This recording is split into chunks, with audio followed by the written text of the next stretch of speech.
एक दिन मोहम्मद सल्लल्लाहु अलैहि वसल्लम मदीना में अपने खाला के घर आराम फरमा रहे थे। अचानक उनकी आंख खुली और वो मुस्कुरा रहे थे। उनकी खाला उम्मे हराम ने पूछा कि या रसूलल्लाह, आप क्यों मुस्कुरा रहे हैं? तो आप सल्लल्लाहु अलैहि वसल्लम ने कहा कि मुझे इसी वक्त एक विजन दिखाया गया है कि मेरी उम्मत के कुछ लोग समंदरों पर जंग के लिए ऐसे जा रहे हैं जैसे बादशाह अपने तख्त पर होते हैं। ये सुनते ही उनकी खाला उम्मे हराम ने कहा कि या रसूलल्लाह, आप दुआ करें कि मैं भी उस फौज में शामिल हूं। तो आप सल्लल्लाहु अलैहि वसल्लम ने उन्हें जवाब दिया कि आप उस फौज में जरूर होंगे। रसूलुल्लाह सल्लल्लाहु अलैहि वसल्लम के बाद मुसलमान हजरत उमर के दौर में दुनिया की सबसे बड़ी सुपर पावर बन चुके थे और मुसलमानों की फौज ईस्ट वेस्ट हर तरफ फैल चुकी थी। लेकिन अब भी मुसलमानों की एक बहुत बड़ी कमजोरी थी, समंदर। और रोमन एम्पायर बार बार इसी समंदर के रास्ते मुसलमानों पर हमले किया करती थी, क्योंकि अब तक मुसलमानों के पास अपनी कोई भी नेवी नहीं थी। इसीलिए हजरत उमर के जमाने में उनके एक गवर्नर हजरत मुआविया रज़ियल्लाहु अन्हु ने उनकी तरफ एक लेटर भेजा कि अब वक्त आ चुका है कि मुसलमान भी अपनी पावरफुल नेवी बनाए। लेकिन हजरत उमर ने ऐसा करने से बिल्कुल इनकार कर दिया, क्योंकि इस समंदर में पिछले 700 साल से रोमन एम्पायर का राज था और उनके पास दुनिया की सबसे बड़ी नेवी थी, 1000 जंगी कश्ती, जिसकी वजह से इस पूरे समंदर को रोमन समंदर कहा जाता था। जिसके मुकाबले में मुसलमान डेजर्ट में रहने वाले लोग थे और उनके पास समंदरों में जंग करने का कोई एक्सपीरियंस नहीं था। लेकिन जैसे ही हजरत उमर के बाद मुसलमानों के नए खलीफा हजरत उस्मान बने, उन्होंने मुआविया रज़ियल्लाहु अन्हु, जो हजरत उमर के दौर में एक छोटे से इलाके के गवर्नर थे, हजरत उस्मान ने उन्हें पूरे शाम का गवर्नर बना दिया। और एक बार फिर मुआविया रज़ियल्लाहु अन्हु ने अपने कजन हजरत उस्मान की तरफ वही सेम लेटर भेजा। लेकिन हजरत उस्मान ने उन्हें जवाब दिया कि जब हजरत उमर तुम्हें नेवी बनाने से रोक रहे थे तब मैं उनके पास ही खड़ा था, मतलब अब भी नेवी बनाने की इजाजत नहीं है। लेकिन हजरत मुआविया बार बार खलीफा उस्मान से नेवी बनाने की इजाजत मांगते रहे। यहां तक कि एक लेटर में उन्होंने ये भी लिखा कि रोमन एम्पायर का साइप्रस हमारे इतने करीब है कि वहां के कुत्तों के भौंकने की आवाज भी हमें यहाँ सुनाई देती है। बाय द वे, ये सिर्फ हजरत मुआविया ने एक मिसाल दी थी, असल में वहां से कुत्तों की आवाज नहीं पहुंच सकती। आखिर हजरत मुआविया के बार बार कहने पर हजरत उस्मान ने उन्हें साइप्रस पर हमला करने की इजाजत दे दी। लेकिन हजरत उस्मान ने कहा कि तुम एक ही शर्त पर नेवी बना सकते हो कि अगर वाकई तुम कश्तियों पर जंग करना इतना ही आसान समझते हो तो फिर इस जंग पर तुम सारे जनरल्स अपनी बीवियों को भी साथ लेकर जाओगे।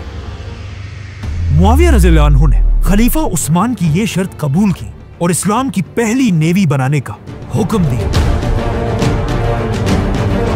लेकिन यहाँ मसला ये था कि मुसलमानों में किसी को भी बड़े बड़े जंगी जहाज बनाने का तरीका नहीं आता था। तो फिर मुसलमानों ने आखिर ये नेवी बनाई कैसे? असल में इससे बहुत साल पहले जब मुसलमानों ने ये सारे इलाके फतह नहीं किए थे और यहाँ रोमन एम्पायर की हुकूमत थी, रोमन एम्पायर ने अपनी नेवी के लिए फलस्तीन और इजिप्ट में जंगी जहाज बनाने के 2 बड़ी बड़ी फैक्ट्रीज बनाई थी, जहां रोमन एम्पायर की नेवी के लिए बड़े बड़े जहाज बनाए जाते थे, जिनका नाम था ड्रोमोन।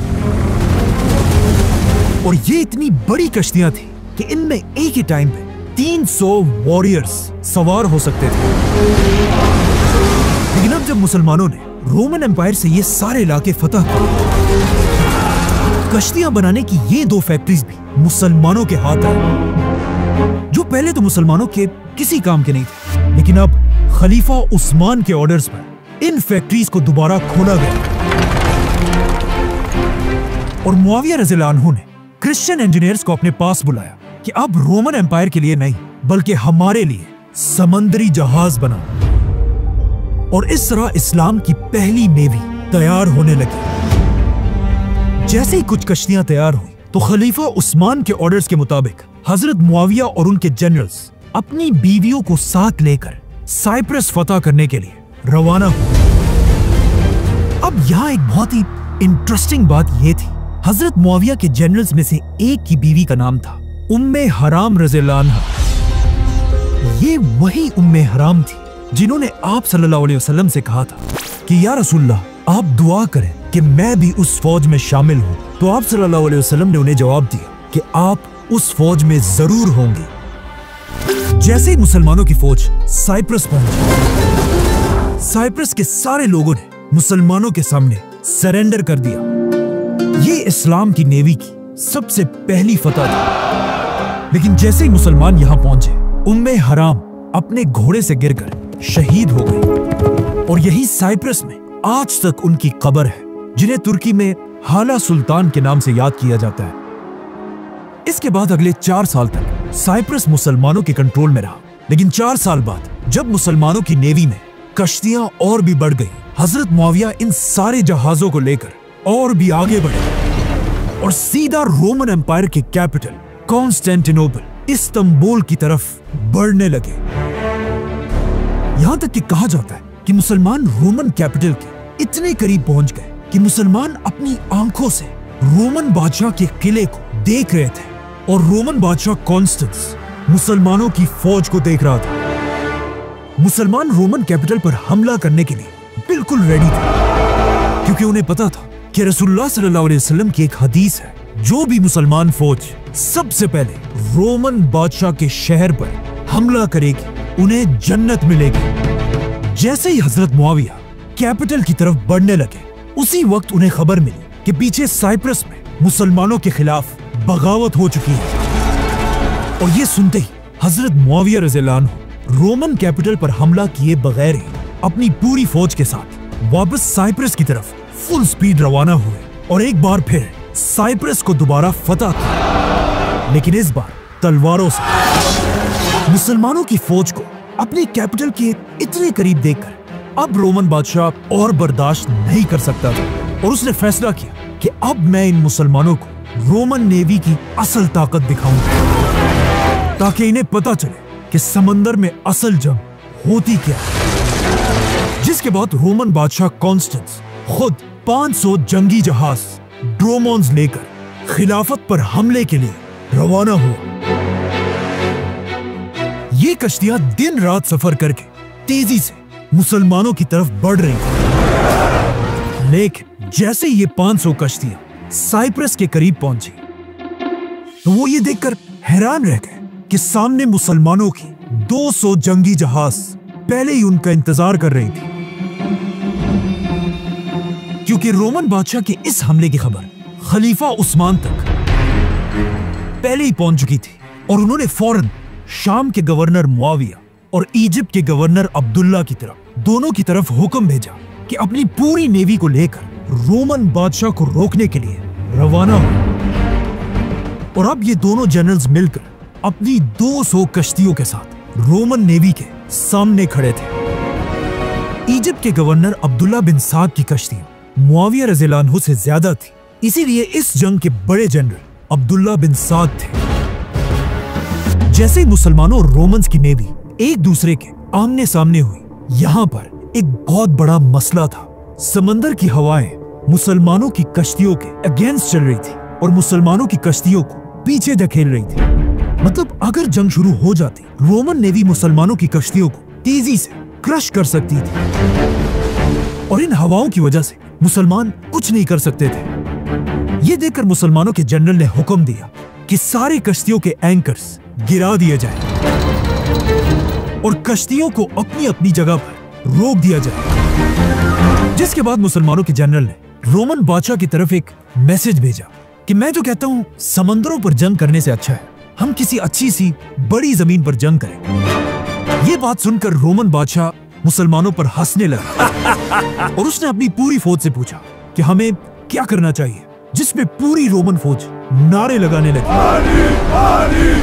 क्योंकि उन्हें पता था कि जमीन पर तो मुसलमानों का मुकाबला कोई नहीं कर सकता, लेकिन समंदरों पर सिर्फ रोमन्स का राज है। ये देखकर रोमन बादशाह ने मुसलमानों को जवाब दिया, जंग समंदर पर होगी, समंदर पार। अब जब रोमन्स मुसलमानों की फौज पर हंस रहे थे, ये देखकर मुसलमानों के जनरल ने हुक्म दिया कि सारे एंकर्स उठा दिए जाए। जैसे ही मुसलमानों ने एंकर्स उठा दिए, अचानक आउट ऑफ नोवेयर समंदर में हवाओं का रुख बदल गया और मुसलमान नारे लगाने लगे। इसी के साथ मुसलमानों की कश्तियों के सारे सेल्स खोल दिए और मुसलमानों के 200 जंगी जहाज फुल स्पीड रोमन्स की तरफ बढ़ने लगे। इस तरह अचानक हवाओं का रुख बदलते देखकर रोमन एम्पायर का बादशाह घबराने लगा और उसे याद आया कि इससे कुछ ही दिन पहले उसने एक ख्वाब देखा था। और जब उसने एक ख्वाब अपने नजूमियों को बताया, उन्होंने अपने बादशाह से कहा, माय किंग, काश आप उस रात सोते ही ना और ये ख्वाब ना देखते, क्योंकि इस ख्वाब का सिर्फ एक ही मतलब है, शिकस्त, डिफीट।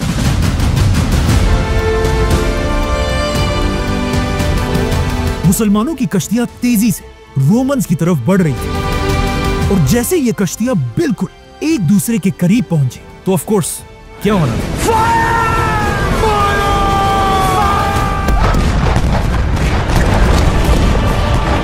नहीं, ऐसा नहीं था। उस जमाने में ये वाली तोप जो गन पाउडर से चलती है इजाद ही नहीं हुई थी और लोग कश्तियों में भी तीरों और तलवारों से लड़ते थे। तो जैसे ही मुसलमान रोमन्स के करीब पहुंचे, इससे पहले ही मुसलमानों ने अपनी सारी कश्तियों को एक दूसरे के साथ मजबूती से बांध दिया था, जिसका मुसलमानों को यह फायदा हुआ कि मुसलमानों की सारी कश्तियां बिल्कुल स्टेबल थी और मुसलमानों की तीरें सीधा अपने निशाने पर लगती थी। और रोमन्स की कश्तियां हिलने की वजह से उनका हर टारगेट मिस हो रहा था। ये इतनी खतरनाक जंग थी कि इसे आज तक समंदरों की जंगे यरमूक कहा जाता है, क्योंकि ये उस जमाने की दुनिया की सबसे बड़ी समंदरी जंग थी। जैसे ये दो नेवीज आपस में टकराई, मुसलमानों ने अपनी कश्तियों को रोमन्स की कश्तियों से भी बांध दिया, जिससे अब समंदर के बीच में ही एक बहुत बड़ा जंग का मैदान बन गया। अब जब यहाँ एक बहुत ही खतरनाक जंग चल रही थी, अचानक आसमान में बादल गरजने लगे और समंदर में एक बहुत बड़ी तूफान शुरू हुई। लेकिन ये जंग इस सख्त तूफान में जारी रही। अब तक तो मुसलमान ये जंग जीत रहे थे, लेकिन अचानक रोमन्स ने अपनी पूरी ताकत के साथ सीधा मुसलमानों के जनरल अब्दुल्ला बिन साद पर हमला कर दिया और उनकी कश्ती को अपनी कश्ती से बांधकर जंग से दूर ले जाने लगे, ताकि अपने जनरल को मरता देखकर मुसलमानों का मोराल टूट सके। यहाँ तक कि मुसलमानों का जनरल जख्मी भी हो गया। लेकिन आखिर एक मुसलमान ने अपनी जान पर खेलकर इन दोनों कश्तियों के दरमियान रस्सी को काट दी और मुसलमानों के जनरल की जान बचा ली, लेकिन खुद समंदर में गिरकर शहीद हो गए। ये देखकर मुसलमानों का जज्बा और भी बढ़ा और उन्होंने इतना जबरदस्त हमला किया कि रोमन्स की 500 कश्तियां एक एक करके गिरने लगी और रोमन बादशाह को भी समझ आ गए कि अब कुछ नहीं हो सकता। कहा जाता है उसने अपने बादशाह का ताज उतारकर एक आम सोल्जर के कपड़े पहने और किसी तरह अपनी जान बचाकर वहां से भाग गए। और इस तरह मुसलमान खलीफा उस्मान के दौर में समंदरों की यरमूक जीत गए। अब रोमन एम्पायर की कमर बिल्कुल टूट चुकी थी और उनका बादशाह जख्मी हो चुका था, लेकिन फिर भी हजरत उस्मान को अच्छी तरह पता था कि रोमन कैपिटल को फतह करना इम्पॉसिबल है। जिसके बाद खलीफा उस्मान एक नया बहुत बड़ा प्लान बनाने लगे और उन्होंने अपने दूर के गवर्नर की तरफ एक लेटर और उसके साथ एक नक्शा भेजा, जिसमें हजरत उस्मान ने इस्लाम के फ्यूचर का प्लान बताया और कहा सबसे पहले मुसलमान स्पेन को फतह करेंगे, उसके बाद फ्रांस, फिर इटली, फिर ग्रीस और इस तरह पूरे यूरोप को फतह करने के बाद मुसलमान आखिर रोमन कैपिटल पर हमला करेंगे। लेकिन ऐसा नहीं हुआ, बल्कि आज तक खलीफा उस्मान का ये प्लान पूरा नहीं हो सका, क्योंकि जैसे ही हजरत उस्मान ने ये प्लान बनाया, खलीफा उस्मान रज़ियल्लाहु अन्हु को मुसलमानों के ही एक ग्रुप ने शहीद कर दिया। लेकिन शहीद होने से पहले खलीफा उस्मान ने दुनिया के समंदरों पर राज करने वाले 700 साल पुरानी रोमन नेवी को बिल्कुल खत्म कर दिया था। सब्सक्राइब